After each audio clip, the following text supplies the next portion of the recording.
Hello everyone, my self Sumanlata from Suraj school. आज मैं आपको कक्षा 6 का पाठ नंबर 4 बाहर में भुनी हवेली के बारे में बताऊंगी। यह कहानी प्रेमचंद जी द्वारा रचित है। ठीक है, इस कहानी में प्रेमचंद जी ने अंग्रेजी शासनकाल में किस तरह का जमींदार गांव में किस तरह का अत्याचार करते थे, वे कितना अमानवीय व्यवहार करते थे गांव में, तो जैसे उन्हीं का शासन चलता था, इस बारे में बताया गया है। इस पाठ में जो कि जिला बनारस में बीरा नाम का एक गांव है, बीरा नाम का एक गांव है जो कि जिला बनारस में है।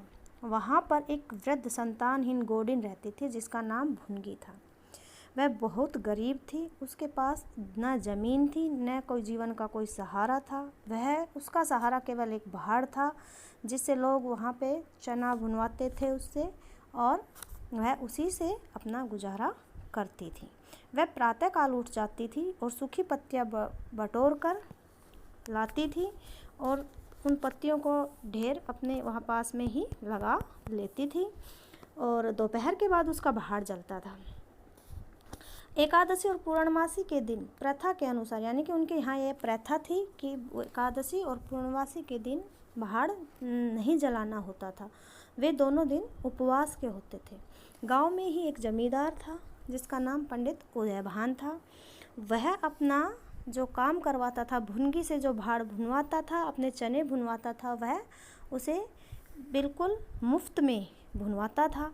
भुनगी उसके घर का काम भी करती थी, उसके घर का पानी भरती थी, क्योंकि पंडित जी ने उसको रहने के लिए एक थोड़ी सी ज़मीन दे रखी थी, जिस वजह से उसको उसके घर का सारा काम करना पड़ता था।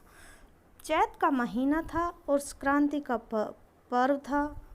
आज के दिन अन्न का सत्तू खाया और दान दिया जाता है, घरों में आग नहीं जलती है।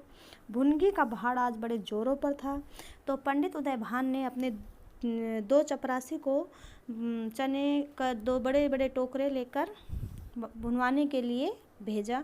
लेकिन भुनगी को वो टोकरे देखकर गुस्सा आ गया, क्योंकि उसके पास पहले ही बहुत सारा काम था, जिस वजह से उसने मना कर दिया।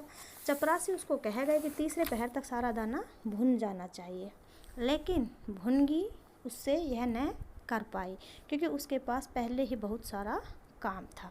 उसे बड़ा गुस्सा आ रहा था। वह सोच रही थी कि पंडित जी ना तो मुझे रोटी खिलाते हैं, ना मुझे कोई काम के लिए मेरी मदद करते हैं।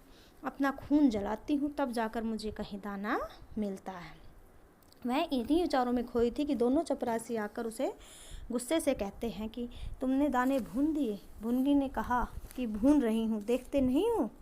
एक चपरासी ने उल्हाना दिया, सारा दिन बीत गया तुझसे इतना अनाज ने भूना। तो उसने कहा कि इनका सत्तू कैसे इतनी जल्दी भुनेगा। उसने गुस्से में जब उस सत्तू को भुना तो वो जल गया, और उसका सारा भाड़ उन चपरासियों ने ख़त्म कर दिया, गुस्से से कि भुनगी को अब रोटियों का कोई सहारा न था। गांव वाले को भी भाड़ के मिट जाने से बहुत कष्ट होने लगा। लोगों ने जाकर पंडित जी से कहा कि बुढ़िया को भाड़ जलाने की आज्ञा दे दीजिए, लेकिन पंडित जी ने कुछ ध्यान न दिया। पूरा 1 महीना बीत गया। पंडित उदयभान अपने 2-3 चपरासियों के लिए लगान वसूल करने आए, तो उसने देखा कि बुढ़िया ने अपना भाड़ दोबारा से बनाकर भूनना शुरू कर दिया। उसे बड़ा गुस्सा आया। वो कहने लगे कि तुमने फिर से अपना भाड़ भूनना शुरू कर दिया बिना मेरी आज्ञा के। तब उसने कहा कि बिना भाड़ भूने मैं अपना गुजारा कैसे करूँगी।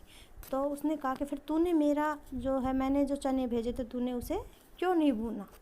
तो उसने कहा भूना तो था लेकिन जल गए थे। तो उसने कहा कि हमने क्या फिर तेरा पेट का ठेका लिया है, जो तू हमारा काम नहीं करेगी तो हम तेरी बात क्यों मानेंगे। भुनगी ने उसे याद दिलाया कि सेवा तो तुम्हारी ही करती हूँ, खाने कहाँ जाऊँगी।